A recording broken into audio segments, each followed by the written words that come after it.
The leader had a machete, a torch, and a bottle. He started to cut me up. He totally cut off this arm and gave it to the man with him. I was being slaughtered like a goat.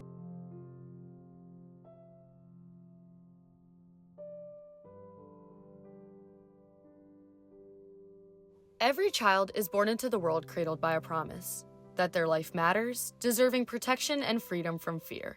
Yet in Tanzania, being born with albinism can mean living under constant threat of violence and persecution. 1 in 1,500 people in Tanzania is born with albinism. Since 2000, there's been 180 violent actions against people with albinism and an additional 70 murder cases. Driven by superstition and greed, brutal attacks against individuals with albinism reveals a tragic betrayal of humanity's most fundamental promises. Philosopher John Locke first expressed these promises as natural rights: life, liberty, and security. Why did Locke call these rights natural? It's because in the state of nature, individuals have the freedom to survive, move from place to place, and protect themselves, even in the absence of civilization. Locke argued that a government's legitimacy depends on its protection of individual rights. However, can we simply accept that rights exist because Locke said so? Centuries later, Hannah Arendt expanded this conversation, emphasizing not just the existence of rights, but the shared responsibility to uphold them. For Arendt, rights endure only when societies take collective responsibility for ensuring that no one is cast out or forgotten. Yet in Tanzania, the responsibility to protect the dignity of people with albinism is often neglected, leaving them branded as ghosts by their intolerant neighbors. Albinism is a rare genetic condition characterized by an absence of pigmentation in the skin, hair, and eyes, causing vulnerability to sun exposure and visual impairment. Many Tanzanian folk beliefs ascribe magic powers to albino body parts.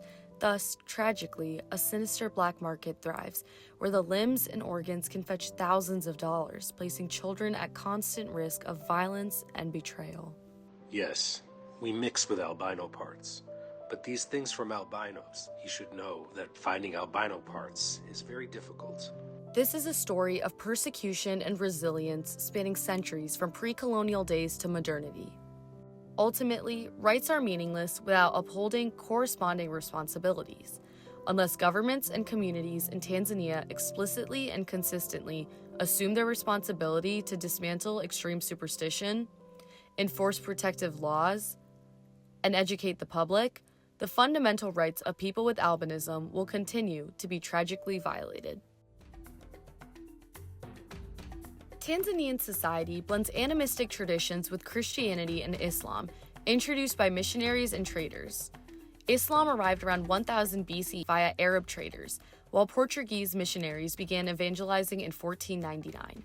Before this, ethnic groups saw nature and spirits as active forces. Albinism, rather than a genetic trait, was then viewed as a mystical interference.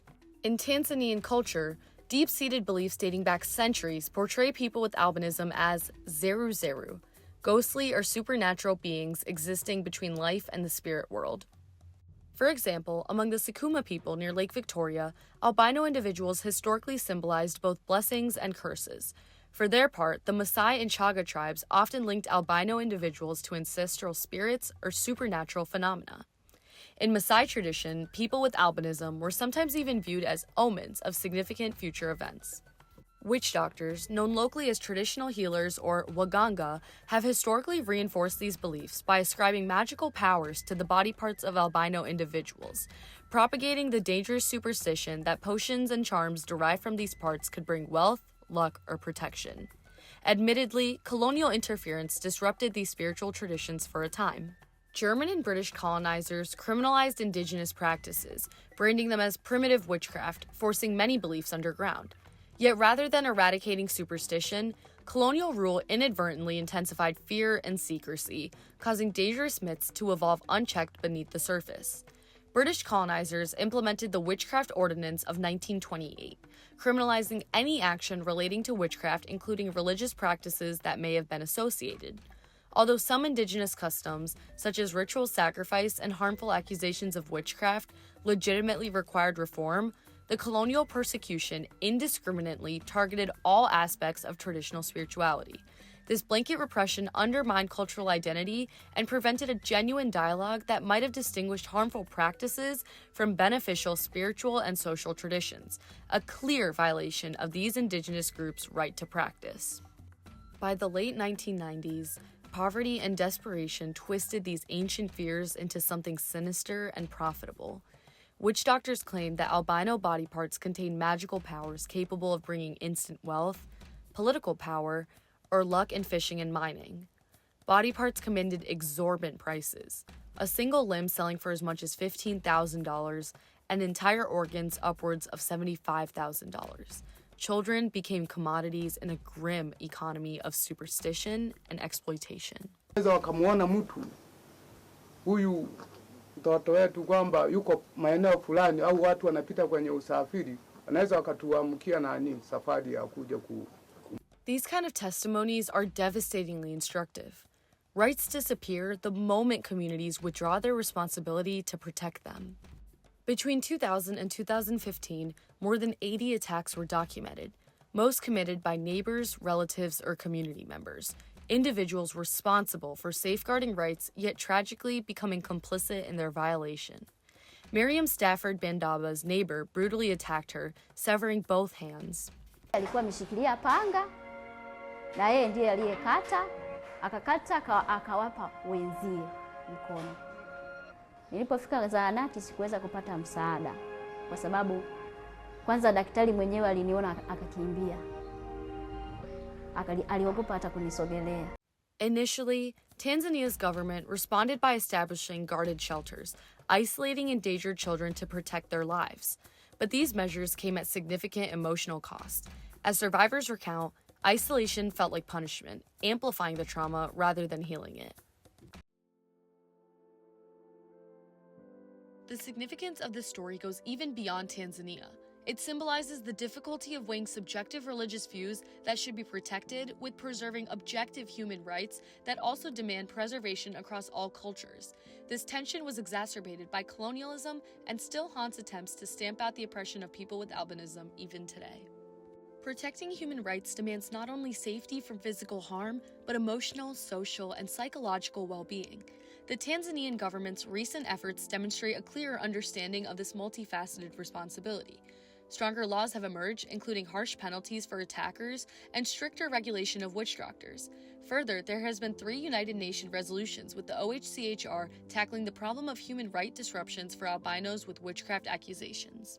The appointment of Al-Shaima Kwaigir, Tanzania's first parliamentarian with albinism, symbolizes genuine steps towards inclusion and equity, affirming the nation's responsibility to integrate rather than segregate.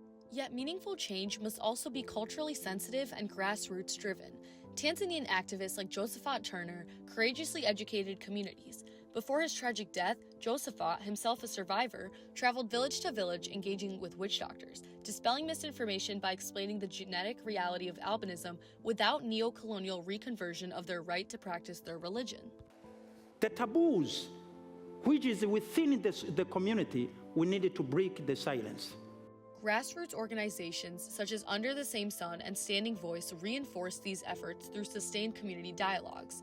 Rather than repeating colonial-era mistakes by imposing outside norms, these groups carefully engage Tanzanian traditions, empowering communities themselves to dismantle harmful myths from within their beliefs. Activism, community engagement, and government action together form the path forward, each reinforcing the other. Societies must collectively reaffirm the value of every individual, rejecting superstition-fueled violence while simultaneously preserving meaningful cultural identity. Survivors themselves lead the way. Miriam learned weaving using her prosthetic limbs, reclaiming her dignity and livelihood. Many of these young albino children, however, still live in fear. Many, like Saidi Ali, are ready for the change. Nashangaza jambo hilo, kwa nini serikali isitangaze kwamba wale waliokutwa na masuala hayo aidha wamefungwa kifungo cha maisha au aidha wanapelekwa hadharani nao wanauawa. These voices remind Tanzania and the world that rights become real only when responsibilities are met. Each community bears responsibility, not merely governments, but families, educators, neighbors, and global partners. Rights require active collective guardianship. When societies embrace these duties genuinely, rights become not abstract ideals, but daily realities.